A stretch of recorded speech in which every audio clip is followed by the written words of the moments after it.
mic for the gentleman next to Mr. Sanders. Is your My name's Mike. On? Your name's Mike? Yeah. Mike, is your transmitter on? I'll check and see right now. It's on now. 1, 2, 3, 4, 5. 3, 4, 5. Have an opportunity just to check relative levels.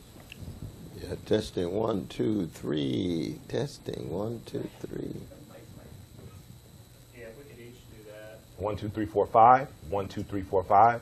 1, 2, 3, 4, 5. Testing, testing, 1, 2, 3, 1, 2, 3. Uno, dos, tres, cuatro, cinco, seis, siete.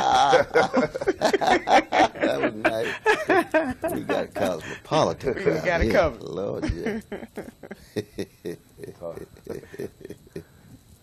You're live. Okay, welcome, and thank you all very much for joining us.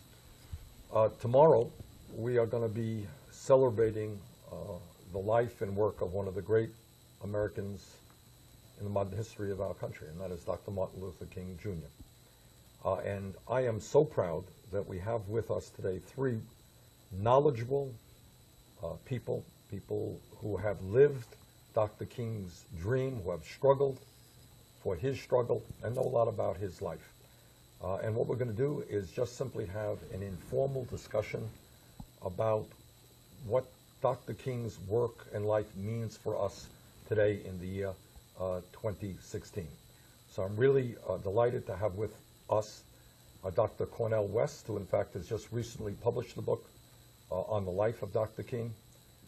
Killer Mike, who is reaching out to young people all across this country in an extraordinary way.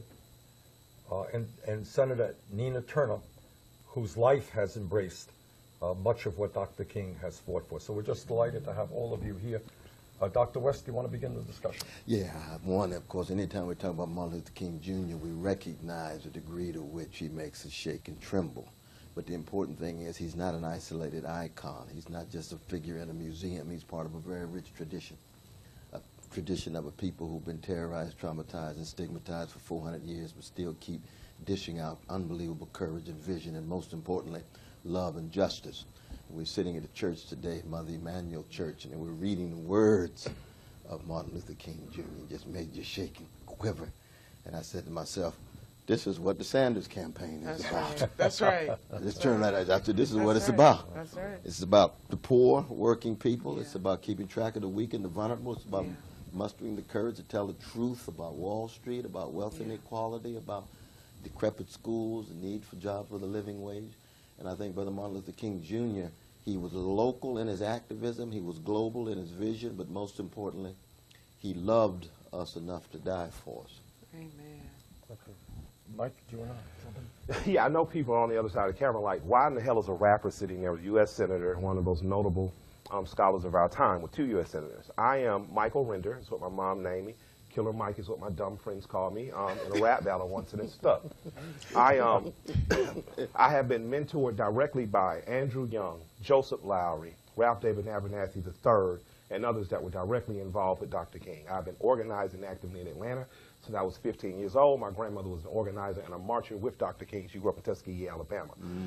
We have been sold a load of crock. Yeah. We have been given a pretty little compartment to put Dr. King in that says, no matter how much you hurt, no matter how much we stigmatize you, no matter how much we traumatize you, we beat you, you're as radical as you can go as nonviolence, and that's about where it is. Yeah. It never talks about the social justice aspect of Dr. King. Right. Alice Johnson was a white woman and my mentor from Chicago. She was the first person to introduce me to the radically different ideas of King that directly challenged establishment. They challenged the military-industrial complex. They challenged this country to feed and take care of its poor and its mentally ill in a different way.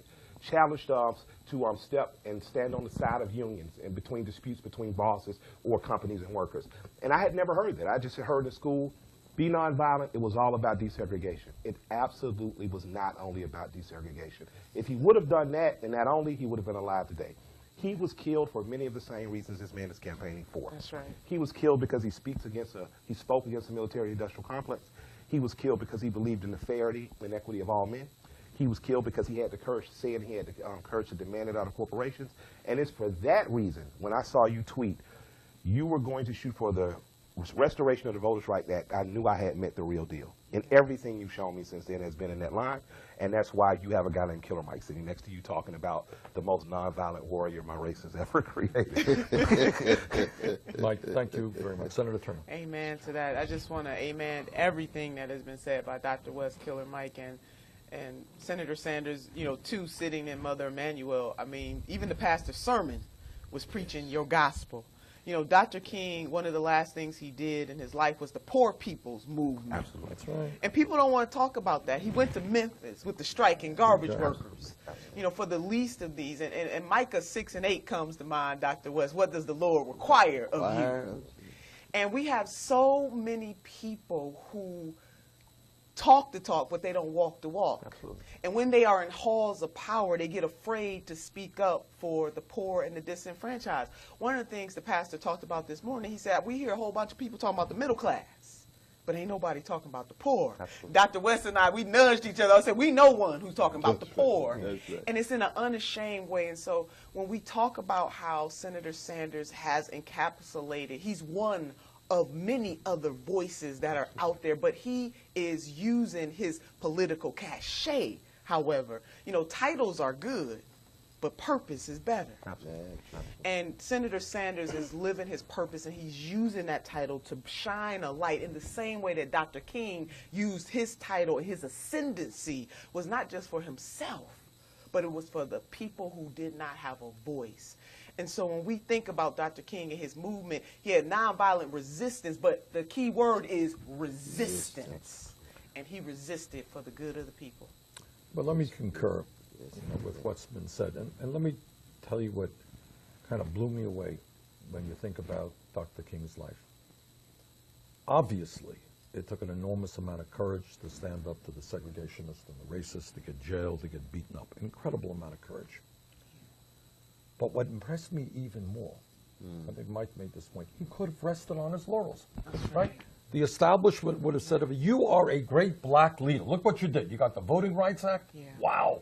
You broke down segregation in the South. Yeah. Incredible. But you know what? This is what courage is about. He said, ain't enough. If he's going to be consistent with his own inner soul, he has to ask other questions. And the questions he asked, he says, I'm a man of nonviolence. But we're living in a time of the Vietnam War. And people said, don't talk about that. Right. Don't talk about that. You're going to get in trouble. He talked about it, and you know what happened? A lot of the funding Yes. for the Southern Christian Leadership Conference disappeared. And then he said, and he made this point all the time, he said, of course we want to break down segregation. You have the right to go to any school you want to go to. Yeah. But then he asked, what does that matter if you don't have the money to go to that school? And that takes him then to the whole issue of income and wealth inequality. He says, how can it be in a country of so much wealth Yeah. that so many people have so little? And as Senator Turner said, and people forget this, Yeah. what was he doing in the last months of his life? on. He was organizing the Poor People's March Yeah. of African Americans, Yeah. of poor whites, of Latinos, of Native Americans. He was marching on Washington to say, you cannot forget about us. So what is courageous about him, he never stopped. That's right. He understood the interconnectedness of everything, and he kept going forward. And Absolutely. as Senator Turner said, let's never forget where he was when he was assassinated. He was standing up in a union effort Yes. with the union, trying to defend workers who were exploited, low-paid, terrible working conditions. That's where he was killed. And I think that's a message that the corporate media doesn't want us to hear too much about. No. That's exactly right. But I think part of our challenge is how do we resist the deodorizing of our dear brother Martin, the Santa Clausification of Martin Luther King Jr., so that he appears harmless. He appears as if he's not a threat. See, when the FBI said he was the most dangerous man in America, Yes. they say, J. Edgar Hoover, Yeah. why would you say that? Well, he said that because he was willing to tell the truth about America and then reach out and organize white, black, red, yellow, working people, poor people that constitutes a threat to Wall Street That made 'em dangerous. and big corporations, big banks and big corporations. Anytime Yeah. you have a voice that can bring the masses together in that way, Right. you constitute a major, major threat. And I think what is magnificent about the Sanders campaign is now within the context of electoral politics. We haven't had this since '84 and '88 with Jesse Jackson in any massive way. And yet here we actually didn't have Brother Bernie Sanders, who's coming from the vanilla side of the country, Yeah. who's sensitive to the chocolate folk in the country, Say that. and then still willing to confront Wall Street after having spent time in Congress Yeah. as representative and senator, and of course mayor as well. So it's a very unique moment, and there's a real sense in which it could very well be America's last chance for the legacy of King That's to right. be addressed in a serious way. And it's a fascinating thing to be a brother from Brooklyn Right. who's leading it. I was reading and watching some speeches by Fred Hampton, and there were two brothers that came in that were part of another political organization. And they said, they laid out a plan in front of Fred, said, well, here, Fred, here you go. This is what we're going to do. And he read through the papers, and Fred said, well, where's the education? And they were like, well, what are you talking about? We're going to put that in there. He said, no, no, no, no. You don't put that in there. You have to educate the people on the same things that we're educated on first. And if you're not educating the people, all you're doing is replacing despots. And he literally started naming black despots. Even Papa Doc, he says, white people, man, they hate, and this is how he talks. White people hate it, they hate it, man. Papa Doc hate him so bad, he hate this white piece of paper, wouldn't even draw it. But what did he do? He took power, he started pressing people the same way, because people weren't educated. I have been educated in the proper thoughts and philosophies of Dr. King, so I know truth, and I know truth when I see it. No other politician is on the other side of that camera telling you that you deserve health care as a right. No one is telling you that you deserve economic opportunity out of this country for a right. No one is telling you to require more of the republic that is the greatest republic on the face of the earth, except this candidate. So I'm saying, I don't care what color he is. I don't care what part of the country he is, who he's from. I know that they killed a man named Martin King, but they did not kill a philosophy. That's right. I am about principles and philosophies, and whoever lines up with those, that's who I'm in line with. You could be blue. Yeah. You could be red. You could be brown. You could be any shade of black, because we got them so black we blue. But it matters to me more that you stand in solidarity with this philosophy because you're white, because the most dangerous part of what Dr. King really said in the end was he fears that the white radical in the South is not the problem, but the white moderate who is about order over justice, about the social order of the day. Black boys are 17% unemployment. Yes. Don't worry about Yes. that. Let's worry about getting regular unemployment, okay? Right. But then you start yelling about crime festering. Right. Wherever you underemploy, 17% got it. anybody is going to Right. be crime. Yeah, The That's real right. problem is it's higher than 17%. That's the problem. I agree. Actually, Right. believe me, it is. Yeah. Those are just the guys All right, reporting. I want to raise one other Yeah. issue Yeah, where yeah. Dr. King was extraordinary is, and Mike just touched on it, his understanding that change does not take place from on top, but from down below. The people have to be educated, and people have to be organized. Absolutely. Jump in.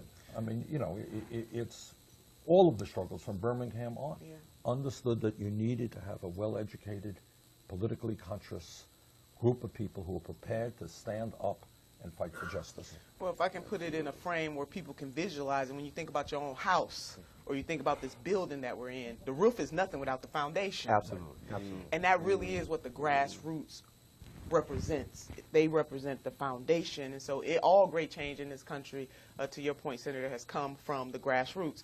When I think about the spirit, though, of Dr. King, I think about people like Mother Teresa.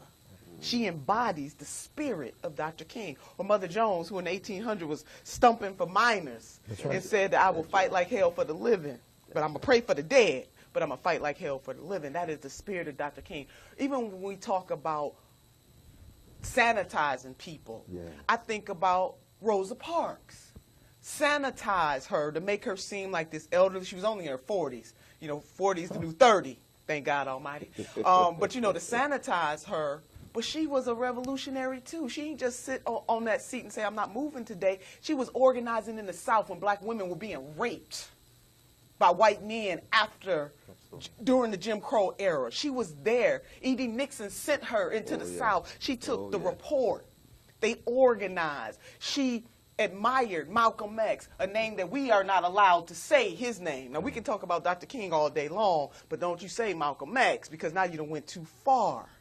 Both of those men and women whose names we know and don't know, had a revolutionary spirit that says in the African proverb, I am because we are.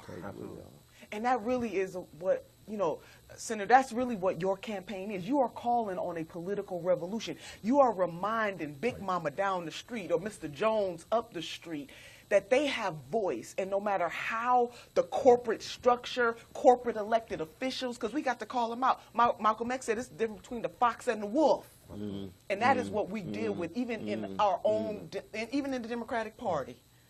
But you are reminding people that they have voice, and all of our voices together can make a difference. One of my great worries is that so many people of all colors are giving up on the political process. They think it doesn't matter. Why should I go out and vote? You know, I'm unemployed, or I'm making $10 an hour, I can't afford child care, working longer hours for low. Who's going to listen to me? Anybody in Washington going to listen to me? And they understand that the system is rigged and it's corrupt, and they don't vote. And when they don't vote and get involved, a bad situation becomes even worse. So one of the things, I mean, what Dr. King was about is bringing people together. I remember, you know, I date myself by reminding people that I was there in 1963 for that march. And we came in from the University of Chicago.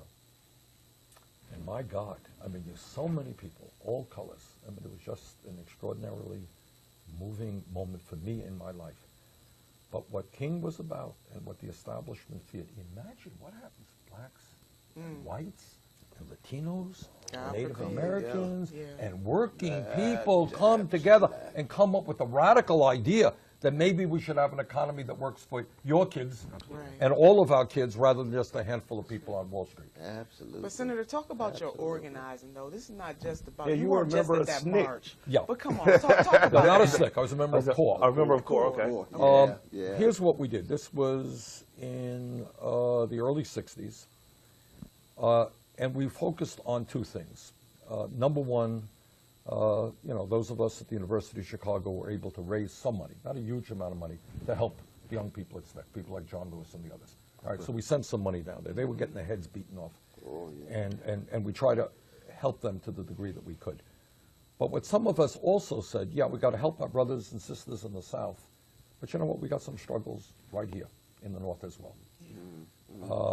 And what was going on at that particular time at the University of Chicago, where I attended, turned out that the university was a major landowner and owned a lot of apartments which were segregated. So what we did is we sent a black couple in, you know, to say, looking for an apartment. They said, we're looking for, and the landowner said, well, we're really sorry, there's just no apartments available right now. Fine. 2 hours later, we sent the white couple in. And the landlord said, okay, let me show you. We have apartment over here, an apartment over here, an apartment over here. This was apartments owned by the University of Chicago. Not Donald Sterling. The University of Chicago. Okay, and that resulted in one of the first sit-in demonstrations in the North, as I recall. We sat in at the administration building. It got a lot of attention, and it focused, you know, it focused on how a prestigious liberal institution like the University of Chicago was maintaining segregation. The other thing we got involved in was the segregated schools in the city of Chicago. And I remember, you know, I bumped into the Chicago Police Department before 1968, so I had a sense with these guys. As I was tossed into a paddy wagon, head first, I got a clue. Absolutely. Absolutely. I'm friends with a lot of brothers and sisters in the nationalist community. There's still a very strong black nationalist community in this country, and they deserve to be recognized because they're working without cameras. They're working with no major media outlets. Your campaign, to me, speaks directly to some of the things that they're fighting, in particular, an unjust justice system that perpetually locks black men up at a 4 or 5 times rate. You got it. The inability to find jobs. Dom, you're white, and we have been taught for the last 51 years, since they saw the potential of people to come together, to compartmentalize. Right. If I'm black, that's your thing. Today I put up a picture of Leonard Peltier. If you're Native American, that's your thing. If you're a white woman, that's your thing. And everybody do their thing, and nobody ever get together. Right. I just like for brothers and sisters to know out there that no war is won without allies. Come on. America wouldn't be here if France wouldn't have gave some help. Yeah. That's You know, right. That's we right. would have certainly fell victim. It's impossible to totally get what we deserve and what we want if we do not make smart political alliances. That's right. And I think that there's a large segment of our community that's going with the Democratic flow, that's making the Democratic alliances with people that just want things to stay in order. That's right. I like you because you're willing to shake things up. I like you because I saw you sit in a room full of grassroots organizers in Chicago and not break a sweat and answer hard and Oh, yes. difficult questions. That's right. You know, hard. I mean, those kids didn't let up on you. That's They true. asked you about everything from your thoughts about Israel to your thoughts about incarceration. One girl said, "I don't believe there should be any police." Right. And I was Yeah. like, Reparations? "Whoa, I don't know if Right now, reparations." can you let us know That's what right. date? And that was 2 days before Yeah, Christmas. yeah. Like I 2 days got before Christmas, right there. Come I on. was. And He was strong. I was Yeah. impressed He by was your strong. will to stay Absolutely. honest, and this is what I walked away with. He never says I as much as he says we. He said that to every person in the room. I can't do this, That's right. but we can. So Mike, thanks Absolutely. for making that point. That is the Absolutely. most important point. Look, what I've said over and over again, you know this, you're in politics. Yeah. You know, Dr. West, you know this. Given the structure of American society today, if I were elected president tomorrow, do you think that one person can take on Wall Street, corporate America, the big campaign donors, the corporate media, which chooses to put what it will put on television? Any one person? You can't do Absolutely. it. And what Dr. King is about is the understanding that bringing people together at the grassroots movement, to give the establishment an offer they cannot refuse, so to speak. That's right. That's the only way that we bring about Absolutely. change. Absolutely. All right, let's jump to an issue that Mike raised. Dr. West, Senator Turner, jump in, criminal justice. My impression is we have a system that is broken. this is a new Jim Crow. We need major, major reform. Dr. West? Well, I mean, one is we have to have leadership that has the kind of integrity, the willingness to fight and go against the grain, to tell the truth about the new Jim Crow Jr. as opposed to Jim Crow Amen. Sr. Right. That's it. And what does that mean? That means, yes, wholesale police accountability. So when they engage in the violation of the rule of law, the police themselves must go to jail. But it goes far beyond that. And it goes far beyond this debate about gun control. I think Yes. Hillary Clinton wants to Yes. highlight that and almost fetishize it and ascribe magical powers to it, as opposed to getting at the real issue, which is wealth inequality, poverty, decrepit schools, inadequate housing, communities that are shattered, and families that are weak. That's right. There has to be alternatives. There's got to be jobs with a living wage so that people have choices as opposed to getting locked into the kind of very sad conditions that are permissible under the present status quo. But the issue for me, integrity, is crucial. It is. It's And I mean, we have a system where you have a group of folks, both African American and Latinos primarily, but poor white folks suffer the same injustices. Absolutely. We don't talk about, and that's another thing I like saying, because we got to bring our rural brothers and sisters. Poverty is poverty. Yeah. That's right. We only highlight That's right. urban, but in terms of the police, when you have a whole group of folks, don't nobody love America like black folks love America. And what I mean by that, but yet and still, even during the Civil War, we have fought in every war in this country. Even though we were treated worse than second-class citizens, we said we will go because we love this country. But yet in the 21st century, we are still seen as the other. There was a paper written by a gentleman by the name of Charles Carroll called The Negro the Beast. And you can read that today. And I swear to you, African-American men in particular, but women too, we can't leave out our sisters, are still seen that way. And so we have police officers. Not all. My son is a police officer.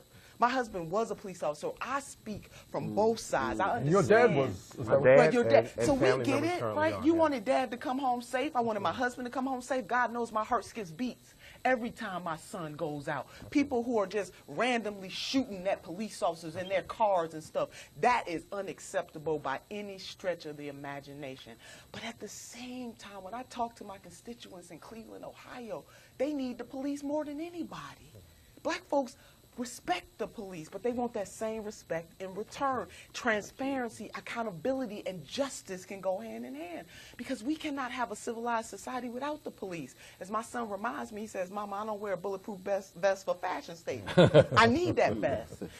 And we can have both. And I will tell you, in our travels in Ohio, and I got to give it to Governor Kasich, when you talk about building coalitions, a Republican governor, Senator, on the heels of the death of John Crawford III in a Walmart, was walking around in Beaver Creek, and Tamir Rice. We got together, 3 elected sisters got together with that governor and asked him to create an executive order. He did it. He wasn't thinking Republican, he wasn't thinking white man, he was thinking do the right thing.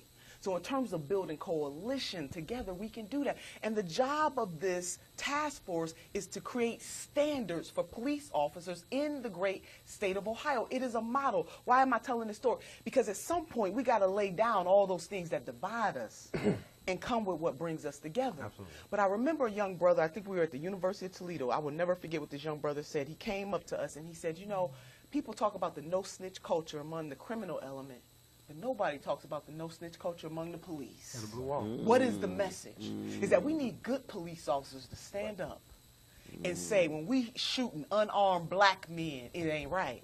When we shooting unarmed Hispanic men, it ain't right. When we shooting at unarmed black women, it ain't right. Unarmed poor people, it ain't right. Pulling a sister out the car because she's smoking cigarette in her own car. That's right. It ain't right. And to me, that is how we will begin to bridge the divide. If good police officers would stand up and say, enough is enough Is enough. is enough. And it ain't just police when we Yeah. say criminal justice Yes. system. Yes. It is a system. Yes. That's The right. system, the police answer to their captains, their lieutenants. They are given instructions from their supervisors. This comes directly out of city halls, or the state goes directly up to city halls. This goes directly to your legislators, and it becomes a federal issue when legislators pass laws like the 1994 crime bill that was sponsored by then President Clinton. That's right. I'll give you an example. Young man was locked up, and this is the system. This ain't just the cops. The cops didn't kill him. He actually made it to jail. Then he was railroaded into a 30-year sentence while in jail for a nonviolent drug offense. After being given 30 years, it was discovered he had cancer. He had cancer. He went to Duke University, got the best doctors in the world, got his arm removed. Because Obama had started to drop those federal sentencings with the new guidelines he set forth, that man made it home in 3 months, about 3 months ago, just in time to watch his 20-year-old daughter die of cancer because she could not afford the type of health care that she deserved. So now you see what a criminal justice system does and how it aids not only to help a dad just because he's been locked up and get his cancer cured, but because we've left the daughter in poverty, because we've left her and her mother out there without a strong foundation in the household, because the parents are right there together with her. They would have been together this whole time. Now we have a child dying because we weren't even courageous enough to do one pair help. These are systems That's right. that we are creating. The justice system is corrupt when you have 54% of 54% of Ferguson was African American, 54% of the judges aren't African American, 54% of the police force isn't African American, and prosecutors are building political careers off throwing poor people and black bodies. We had a judge somewhere in the Northeast that sent 28 children to a camp because he was getting money kicked back. It is a system that is corrupt. I'm not going to let you just kick cops and say, it's the police. We just angry about the police. Because I don't want to be policed by anybody but black people. At least I know the person coming up to me can kind of understand my story. So if I stay in an all-black city, give me all-black police. If I stay in a mixed city, give me mixed police. And what I'm starting to see is that the cops are starting to take the blunt of the brain for everything. But your legislators not going to escape. That's right. Your judges are not going to escape. And your damn prosecutors should be doing better than And the thing about it is, to build your political campaign. just to bring in Sister Hillary Clinton here for a minute, when she accepted $133,000 for the 2 major corporations that are for the privatizing of prisons so that they make money when there's more bodies and they're on Wall Street, and she gets caught, when she says then she's concerned about stopping mass incarceration, That's a lot. but she accepts this money, you see, this is right. a Jane Austen test. You know, this is not constancy. This is not moral consistency in this regard. And this is very important in terms of the difference between Brother Bernie Sanders and Sister Hillary Clinton. All right, let me It's ask very you important. this. Let me ask you this. Mike raised this one. We have, and it's not discussed at all, you know, as I often point out, one of the kind of fun things about running for president is you can try to force discussion on issues that media prefers to sweep under the rug. A few months ago, I asked some economists, do a study for me on youth unemployment, right? Yes, sir. This is what they found. This is for people who have no jobs or are underemployed. If a kid 17 to 20, a high school graduate, not a dropout, okay? Kid is white, 33% of those kids are unemployed or underemployed. Latino, 36%, African American, 51%. Okay. Now, what impact does that have on the fact that we have so many people in jail? Your point, yes? If people are not in school, if people are not working, if people are not feeling good about themselves, that's the moment. What does it do to a human being?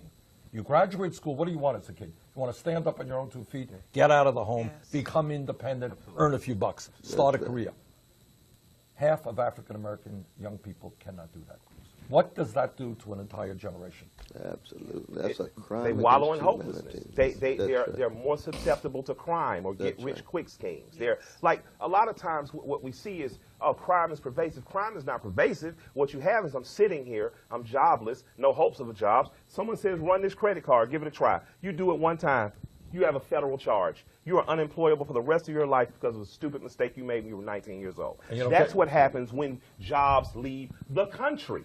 That's right. When jobs leave the country, people are left without jobs. Places like Detroit, places like Southside Chicago, places like Westside Atlanta, where I'm from, are the bread and butter of the black community because the worker class, we didn't really have a middle class. Our middle class is $60,000 a year. Average white middle class, $150,000 a year. So our worker class got wiped out. When Reagan sent steel out of the country in the 80s, I saw my father lose a job. I have a non-biological and biological father. I saw my non-biological father lose a job. When we aren't encouraging black boys who aren't going to go to college to go to trade school, to become aircraft mechanics, to become mechanics, when we aren't funding that with lottery funds the same way we fund for state schools, we are robbing them of an opportunity. So if you want to see crime de-escalate, increase jobs. That's it. Senator Turner, all right, you've been Absolutely. obviously active in Cleveland and Ohio for many years. You work with young people. Yeah. What do you think about what Mike just said? Powerful. I remember growing up, there were programs to make sure that youth whose parents were struggling could work every summer. Absolutely. That's right. And that's the kind of stuff that you're talking about, Senator, and you co-sponsored with Congressman John Conyers. We got to start to invest. You know, I think Brother Frederick Douglass said it best, and I'm not quoting directly, but he said something like, it's better to invest in children than to try to rebuild broken men.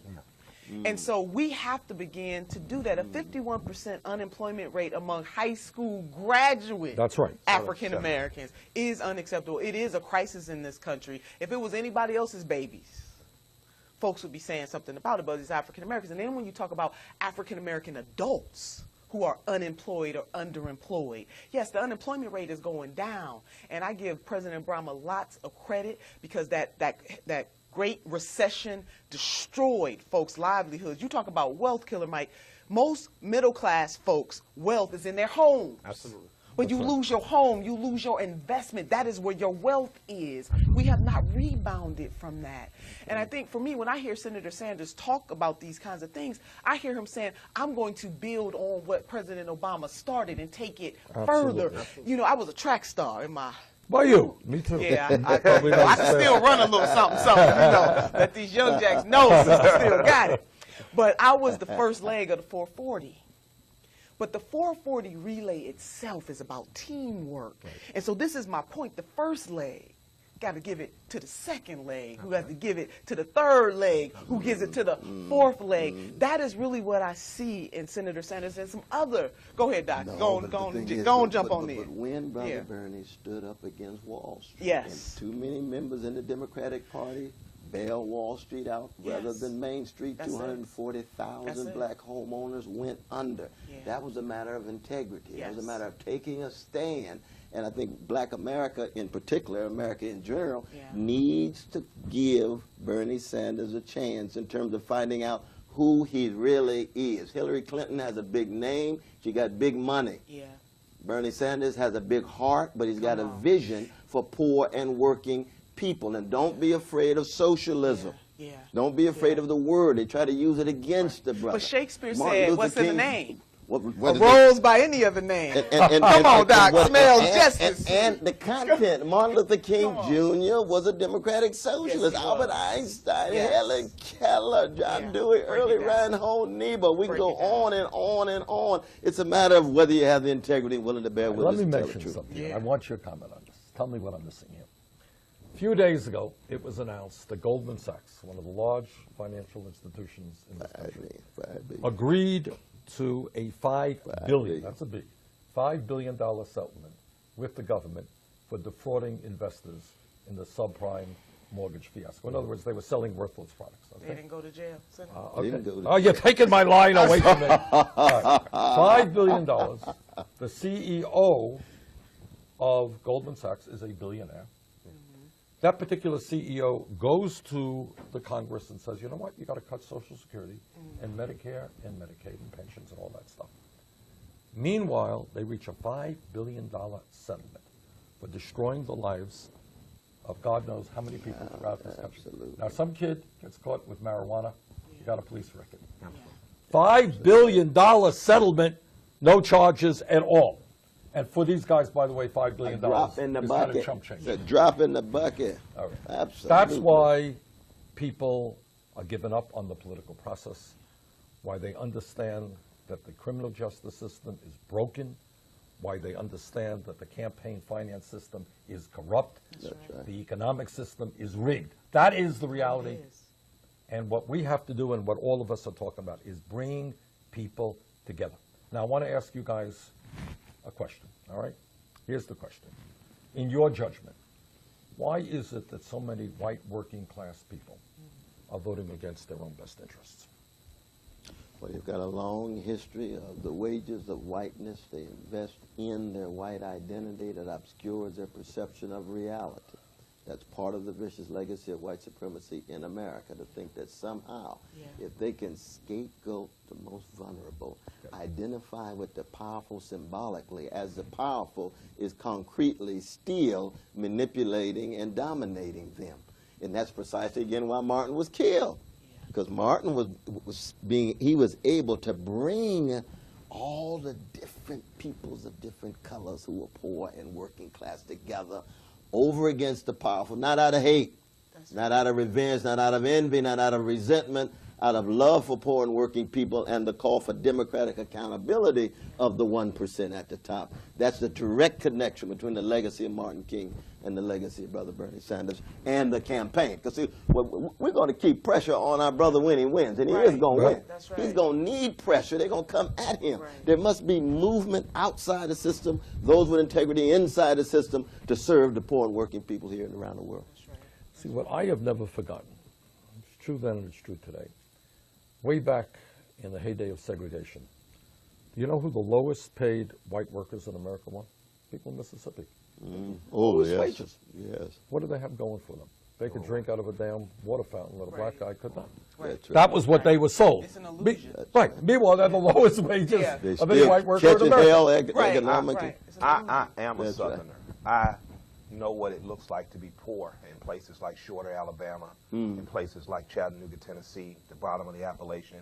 And I understand how holding on to that whiteness could be the only thing you got. I really understand how that mistake can be made, how you can vote against your interests, because when you ain't got nothing, That's right. whatever somebody tells you got, you got. I'm just saying it's time to smarten up. That's right. It's time to understand that the people that got washed under in New Orleans were not just black. That's right. There were many poor white people that have not been able to return home. There were many poor white people that lost their lives in their homes. I would like to go and say, or just further the discussion, I don't know what's wrong with working and middle-class black people, that you're so married to whoever the National Democratic Party says this is it. Even when you see the real thing in terms of, if you have Martin King on your wall, or Malcolm, or Huey, or any one of those people that's in any of our homes, you have to see how this philosophy lines up with that. If you've read the autobiography of Malcolm X, Oh, you know, yes. if you've read Native Son, if you've read any of these, you have to see how this philosophy and stuff. So I'm wondering why you aren't running off. I'm wondering why you aren't working in factories challenging your white working class brothers. Hey, man, check this out. Just like y'all talk about sports. Just because you wear a Cowboys jersey don't mean you can go on the field.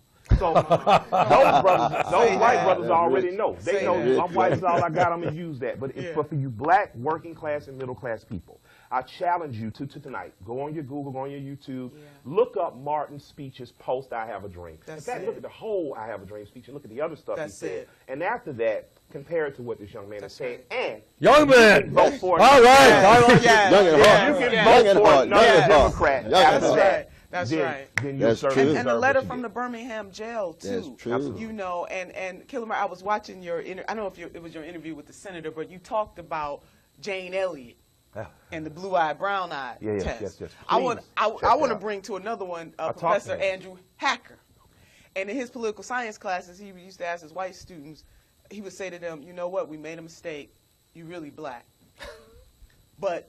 He said, but since we made a mistake, government, we made a mistake, we're going to pay you for our error. How much is it worth?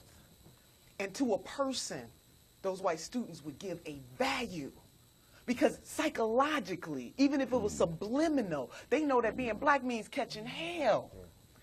So the point is that we are really all in this together. Absolutely. And in the rural parts of Ohio, Senator, I can tell you when I was stumping and running for Secretary of State, my rural brothers and sisters in the southern part of Ohio want the same thing that my urban sisters and brothers want in the northern part of Ohio. They want to know that they have a good job. They want to know that they have a future for their children. They want to know that they live in a safe neighborhood. They want to know that they got universal health care so they're not wiped out for being sick.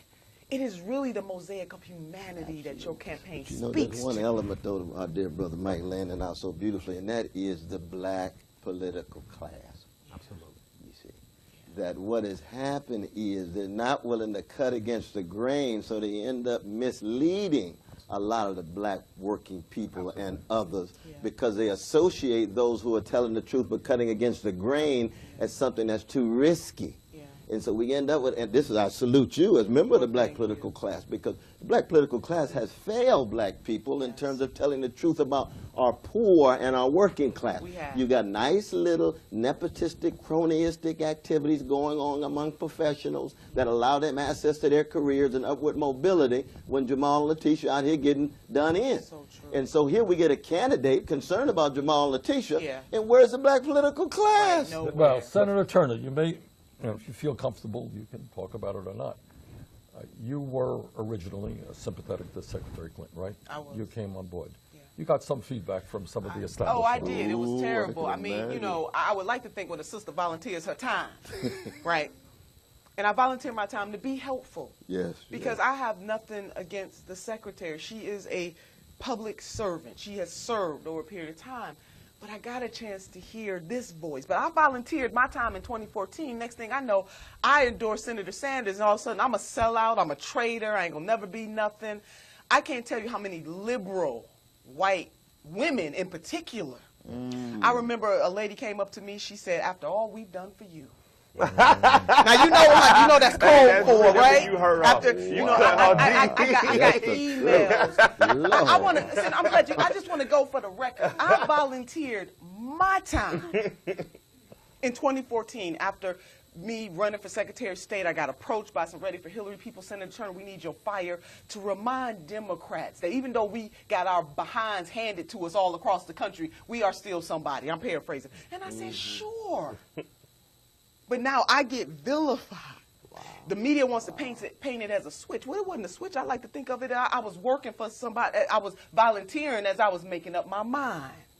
And then my husband said to me, he said, "Baby, have you heard Senator Sanders?" I said, "I know about Senator Sanders." He said, "No, have you really listened to Senator Sanders?" He said, "I think if you listen to him, you're gonna have something on your mind." I wouldn't And trust that's you if that hadn't happened. That's exactly But when what we happened. talked, when we started this discussion, That's talking about powerful. courage, yes? Yeah. Oh, And well, Dr. Senator, King's courage. This is I- courage. That's courage. That's I courage. gotta That's say courage. this. That's I courage. went home. I went home. I told my wife about you. I told my mama about you. I called my daughters, 18 and 8. I called them. I said, "You got to watch her." Mikey, the 8-year-old, actually did it. The 18-year-old thinks I'm crazy. I'm from Atlanta, Georgia. Been mentored directly by the people who sat this close to Dr. King. When those young punks got out of Morehouse and the other schools and they told their fathers in the political class in Atlanta that we are going to protest, boycott, and get fairness for black people, they told them, "Here's your bag. There's Alabama. Have fun. That's true. Now, and I say that to say this. That's right. What you guys are doing is normal. What you did to her is normal. It's been happening for 50, 60, 100 years in this country to the black political class. You step out of line with the deal that's already been cut, it gets beat up. You get beat up. So the better deal never happens. I want to talk to the black constituency right now. The people that they talk about, that they kick around, that they say don't have a shot, that's what they said about King early. That's what they said about him when he came out. That's what they said about him when he was a young preacher. That's what they said about him in Birmingham. That's what they said about him in Mobile. That's what they said about him in Chicago. So anybody who they're kicking, who they're saying the policy will never work, who's going to pay for it, I'm more entrusted to because I know personally, not through opinion, that's exactly what Andrew Young faced. Yes. That's exactly what John Lewis faced. That's exactly what Martin King, that's exactly what Abernathy faced. That's exactly what my personal mentor, Reverend James Orange faced. So if you want to be in line with the philosophy of King, if you wish to be in line with the philosophy of freedom, justice, and equality for everyone, you have to be in an uncomfortable place. You have to be prepared to have friends call you and tell you crazy. Again, my friends from the nationalist community, I've been called sellout, white superiority endorser, all that cool stuff. I was like, well, I hope they cook collard greens in the white community. But I told that I would never have a future again. I rap, luckily. You can, I might have to join. But you know what? It wasn't, to me, when you know what is right, you got to do it. You got to do it. You compare. And God got my back. He's had it up until this point, and he's going to have it after this. And I hope that with my doing this, it's not about me, Senator Sanders. This is really about doing the right thing. Absolutely. You are a man of the people. And my heart, when I spoke to you, my heart leaped. It wasn't a big, I know who I need to endorse, and I'm proud. And we should I'm note proud of that you, the Senator. great Haki Makabute, one of the great artists, poets, educators, institution builders coming out of the black arts movement, coming out of the black nationalist community. I'm going to see him in 2 weeks. He says he's for Brother Bernie Sanders. That's all right. Now, you see, that's just truth-telling. Yeah. And he does that out of his unconditional love for black people. Absolutely. Yes. And he loves others, but he starts on the chocolate side of town. Yeah. And when you get Haki Mahabute Ooh. talking about therefore That's powerful. he is for Brother Bernie Sanders, then black Americans got to get out of the sleepwalking and wake up Wake up. and join this campaign. That's it. And you're lucid enough to do whatever. Like black Americans, you've been Republican once. That's it.